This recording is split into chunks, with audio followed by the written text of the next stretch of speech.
Hi everyone, I'm Claudia, and in this class we'll be discussing the clinical use of the periodontal probe. It's crucial to use the probe correctly because it helps us make informed treatment decisions based on the patient's common health. So the objectives for this class are: identify the different periodontal probe designs, their uses, and alternative uses. Identify the millimeter markings on several different periodontal probes. Demonstrate adequate periodontal probe technique, including walking stroke in all 6 surfaces of the tooth. Distinguish between a healthy sulcus and a periodontal pocket. Consider the restrictions or limitations of the probing measurements. Collect the probing depth results and accurately annotate them in the periodontal chart. I would like for you guys to watch the introduction video and write down your thoughts of your first impressions of this video. And at the end of the lecture, I would like to hear some of your opinions, especially about the technique and angulation in general. I hope you like it. Okay, so now we're going to talk about the functions and uses of the periodontal probe. In practice, the assessment of the periodontal condition is one of the most crucial components of the evaluation and early detection of periodontal disease. The main tool used for this is the periodontal probe. The primary purpose of the periodontal probe is to assess the health of the periodontum. It measures the distance between the gingival margin and the base of the periodontal pocket. Orben, in 1958, called the periodontal probe the eye of the clinician beneath the gingival margin, and an important part of the periodontal examination. Additionally, the periodontal probe is instrumental in assessing the post-operative results after periodontal treatment and periodontal maintenance, as well as the overall health of the tissue. The periodontal probe has also other uses. Examine the gingival inflammation through bleeding upon probing, or BOP.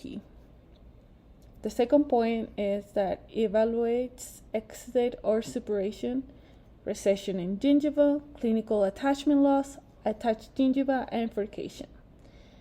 This point is more advanced and will be discussed in the future because right now it can be confusing. It also measures intraoral lesion size. So as you can see in the image at the top, it shows bleeding upon probing, or BOP, while the bottom to the left, it shows lesions of 12 millimeters, while the second image to the right shows the same lesion, but it measures 7 millimeters horizontally. Periodontal probe characteristics. Design characteristics. A straight shank or curved shank. There's only one that has curved shank, and you will notice it in a few more slides. Round, flat, tapered, or rectangular in cross-section. Smooth or rounded working end.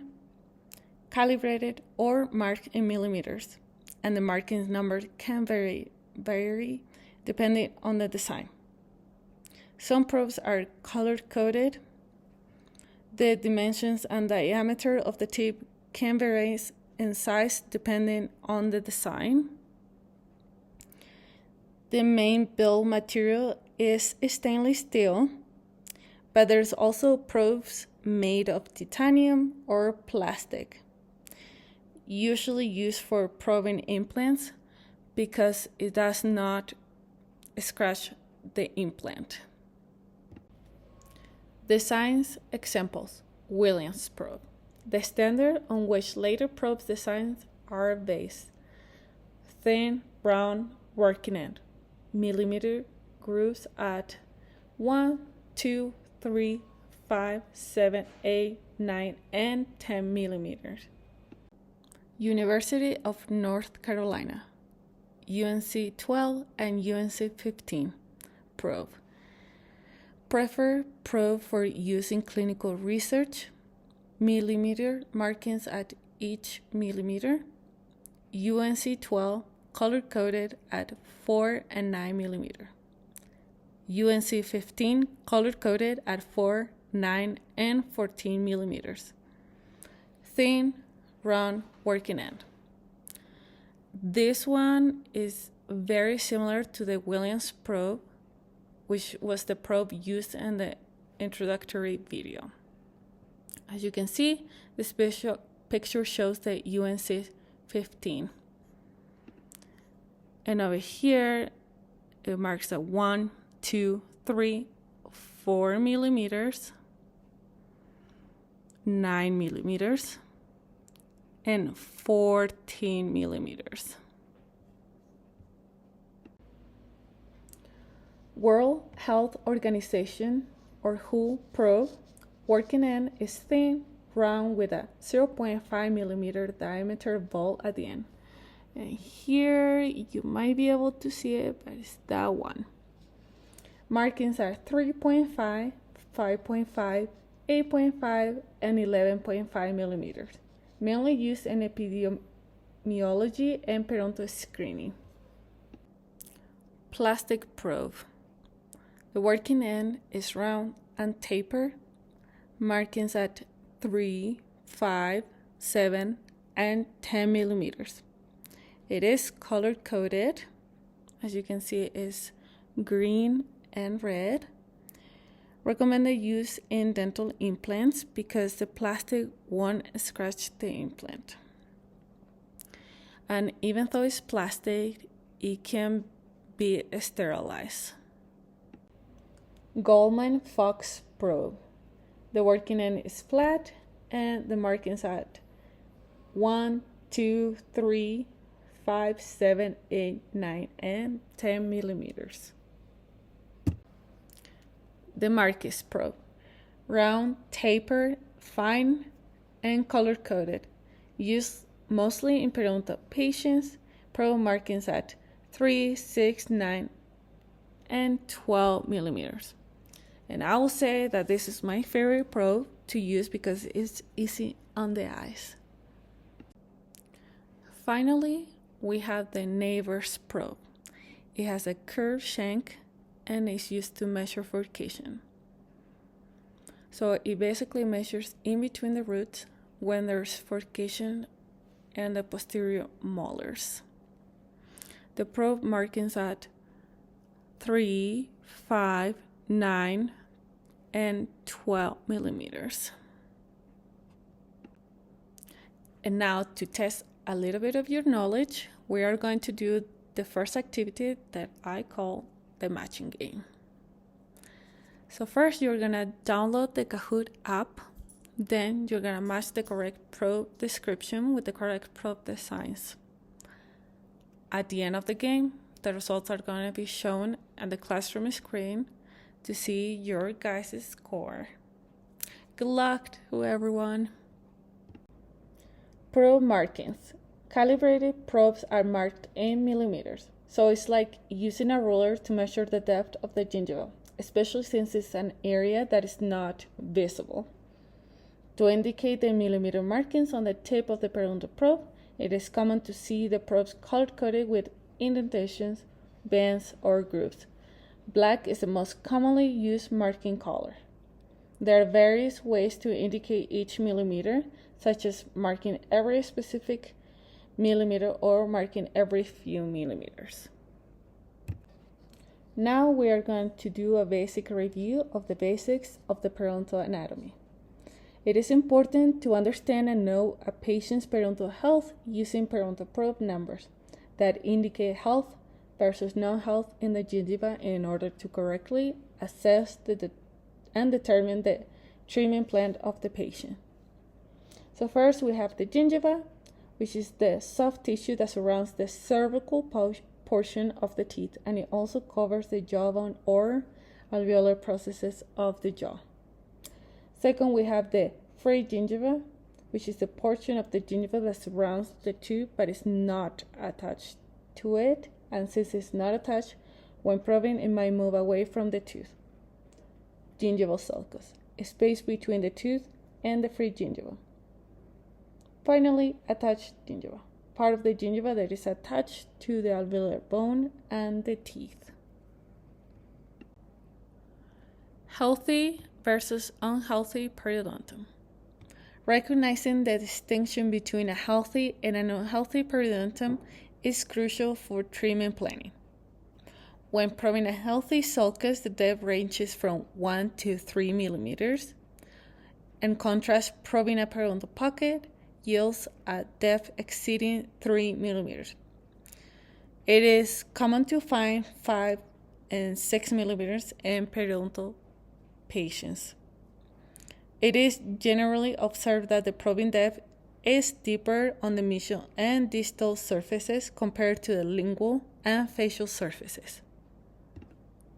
Periodontal pockets are commonly associated with periodontitis, a bacterial infection that affects the periodontum, which encompasses the gingival, periodontal ligament, alveolar bone, and cementum.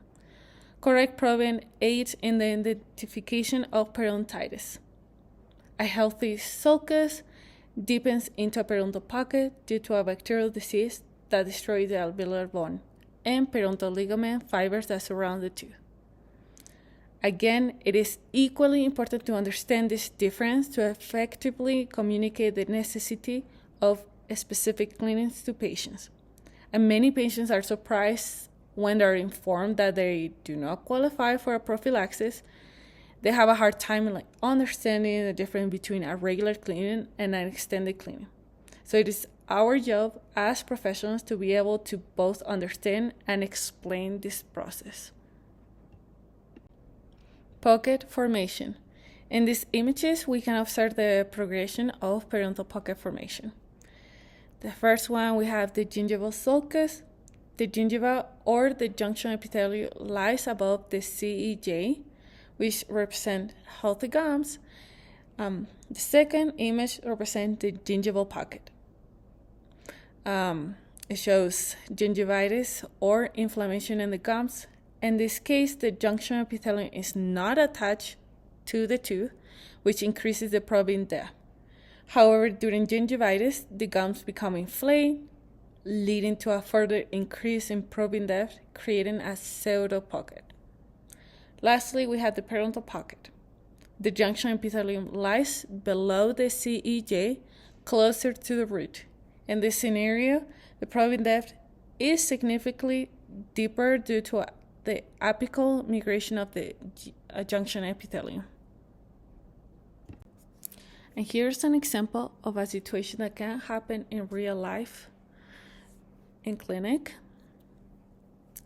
A new patient arrived at the clinic and mentioned that she flosses occasionally, but every time she does, she bleeds. This makes it annoying and unpleasant for her. She also recalled her last probing depth being between 3 to 4 millimeters and has only received regular cleanings, which was around 2 years ago, her last cleaning. You explain to the patient before starting probing that numbers between 1 to 3 generally indicate good oral health, but anything above 5 millimeters is not ideal and indicate unhealthy gums. Depending on the condition of her gums and teeth, you recommend a more extended cleaning. As you begin probing, you notice that the posterior teeth had increased to 5-7 millimeters in depth, causing heavy bleeding. The anterior teeth, on the other hand, showed a depth of around 3 to 4 millimeters, also with bleeding. After completing the probing, you explain the findings to the patient. You inform her that a regular cleaning would be not sufficient and that she needed a more extensive cleaning. And she was surprised by the results and did not fully understand them. Since the patient didn't understand the significance of the findings, you decided to explain the pocket formation in simple terms.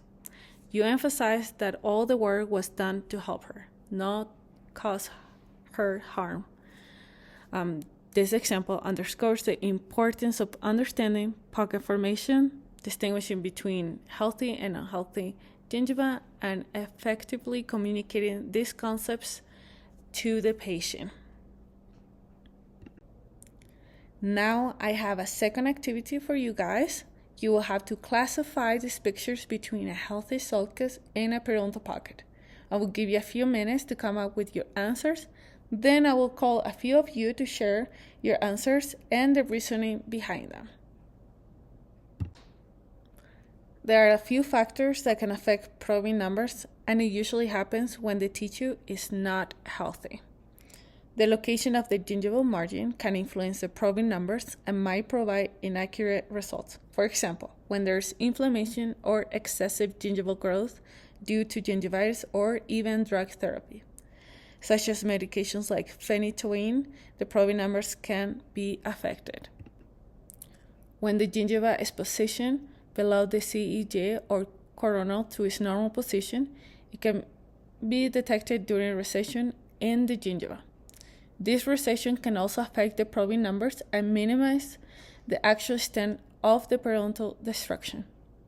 Another crucial aspect to consider when probing is when there are natural occurring reading errors, such as calculus deposit beneath the gum. This is a significant example, especially when you will be in a clinic and a patient presents with subgingival radiographic calculus. In such cases, when probing, you must move around the calculus piece or reprobe after removing the subgingival calculus during cleaning for a more accurate reading. Since there is a possibility of inflammation, bleeding will be more likely to occur, which causes low visibility. Also, overhanging restorations or the contour of the crown, facial dental prosthesis. Lastly, technique and equipment can also affect the probing readings. So, angulation, positioning of the probe, the pressure applied to the probe, incorrect reading of probe calibrations, or even incorrectly recording a correct probing number can result in inaccurate probing numbers.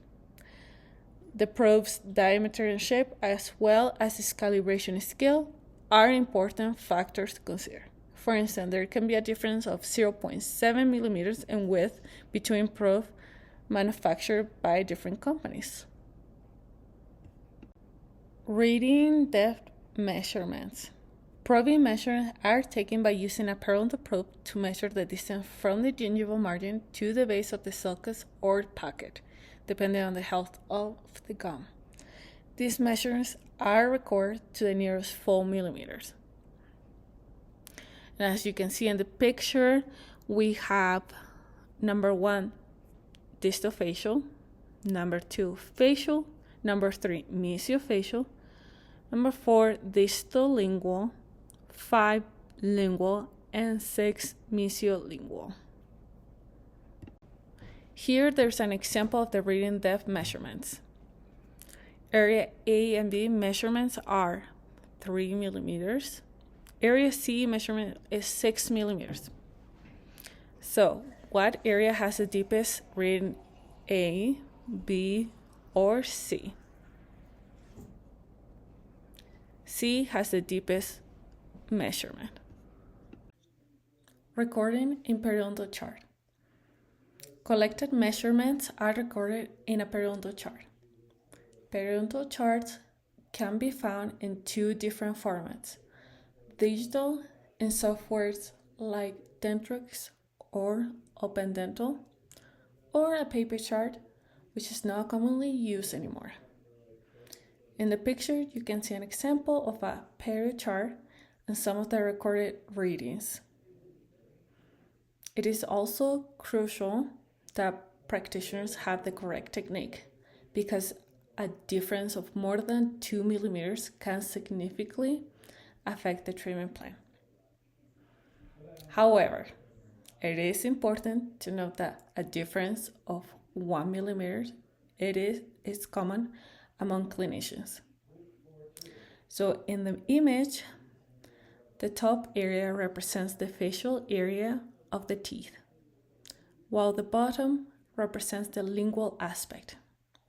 When you measure and record, make sure that you are writing it down in the line that says probing depth. And as I previously said, we are going to discuss how to measure recession and attachment loss in the future, which under probing depth in the image. Probing technique, alignment, and adaptation. Alignment and adaptation are crucial when inserting a probe into a periodontal pocket. The working end should be kept parallel to the root surface and it is inserted into the base of the pocket. The tip should be kept as flat against the root surface as possible during the insertion process. Although the probe makes contact with the root surface during probing, it is essential to avoid applying any pressure with a probing stroke. When probing molars, it can be challenging to align the probe's working end with the distal surfaces of the maxillary molars due to the mandible's position. To overcome this issue, the instrument handle can be repositioned to the side of the patient's face, providing a better angle for alignment. The walking stroke technique. Assessing the health of the periodontal tissues done by the movement of the periodontal probe around the tissues using a walking stroke technique down to the base of the gingival sulcus within the periodontal pocket or sulcus, depending on the health status of the patient. Since the base of the pocket or sulcus is not uniform around the tooth, it is important to walk around the entire circumference of the tooth. The walking stroke technique. So how is it done?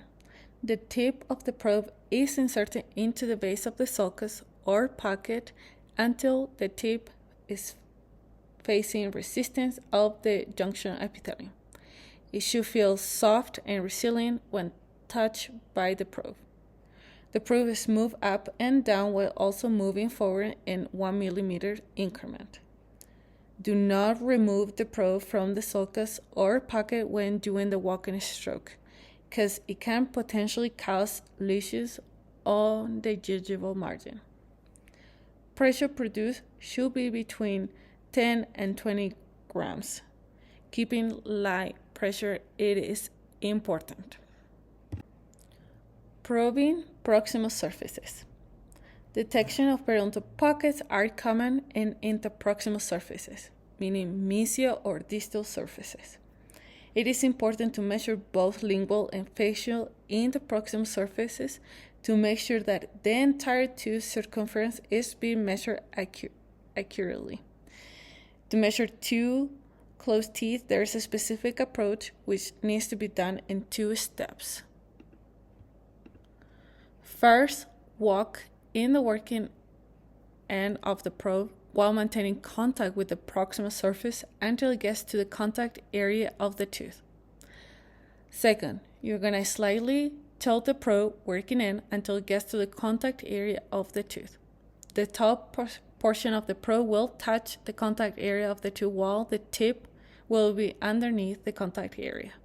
Then gently press down to touch the base of the gingival sulcus. Now we're going to discuss the different techniques to measure the facial of a posterior molar, which is the same when measuring the lingual of a posterior molar. Measuring first the distal area of the molar. 1. Insert the probe's working end in the distal facial line. Angle towards the midline of the distal surface while keeping in contact with the root surface in order to touch the base of the pocket or sulcus. 2. Begin gently walking strokes, touching the base of the pocket or sulcus with each stroke in the direction toward the distal surface of the tooth. Third, move the probe onto the proximal surface and walk across the distal surface until it reaches the contact area. 4. Lean the working end to touch below the contact area while making sure that the upper area of the probe touches the contact area. Press down to the base of the pocket and record the deepest number on the periodontal chart. So in the image at the top shows how we will see in a patient's mouth the angulation in relation to the molar when probing the distal area, while the bottom image shows an example with a missing second molar to better demonstrate the angle of the probe in the molar when probing the area. Measuring posterior teeth technique. Measuring the second area of the molar, the facial surface. First, continue moving the probe from the distal facial line angle to the direct facial of the tooth, and continue walking strokes towards the mesiofacial line angle of the molar. Finally, record the deepest number found in the facial area in the periodontal chart. Measuring posterior teeth technique. Measuring the third area of the molar, the mesial area. First, gently guide the periodontal probe from the mesiofacial line angle toward the mesial surface until it makes contact with the proximal contact area. 2. Lean the probe's working end to touch below the contact area while making sure that the upper area of the probe touches the contact area.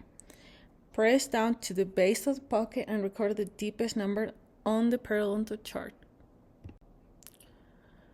Measuring anterior teeth technique. In the picture, it shows the first area that we're going to obtain a probing number, which is the facial distal surface. To do this, first we'd insert the probe working end at the distal facial line angle and perform walking strokes towards the distal area of the tooth until it touches the contact area. Gently press down the base of the pocket or sulcus by leaning the probe and extending the tip below the contact area. Then we record the deepest number obtained in the periodontal chart. Measuring anterior teeth technique. Now we measure the second area of the facial aspect of the tooth. First, the probe is removed from the sulcus and reinserted at the distal line angle and start performing walking strokes toward the facial surface of the tooth until stop it at the mesiofacial line angle. Then record the deepest number obtained in the periodontal chart. Measuring anterior teeth technique. Finally, we measure the mesial surface of the anterior teeth. First, we start with the probe is at the mesiofacial line angle. Then touch the contact area with the probe by making walking strokes to the mesial surface of the tooth. Then slightly lean the probe and record the deepest number obtained in the periodontal chart. This is the last activity for this lecture called Record the 6 Zones. First, you're going to choose a partner, then select a periodontal probe and a typodont. Pick an anterior and a posterior tooth. One student will begin probing and record it while the other student observes and provides feedback on the technique. And then exchange roles. So this is the end of the class, and I would like to know your thoughts about the technique and general angulation shown in the video. The introductory video showed a dental hygienist probing a posterior tooth of a patient, who, by the way, gave full permission to record. I hope you all enjoyed and understood the material, but if you are confused or did not understand something, please let me know. Today, we covered the essentials of the periodontal probe, and this will be critically useful during clinics and the future when you are working in a dental practice. I have also attached the reference list, which includes books like The Clinical Practice of the Dental Hygienist and The Fundamentals of Periodontal Instruction, and some other articles that I use for pictures in case you want to check them out, because in my opinion, some of those have an interesting story. Have a great rest of your day.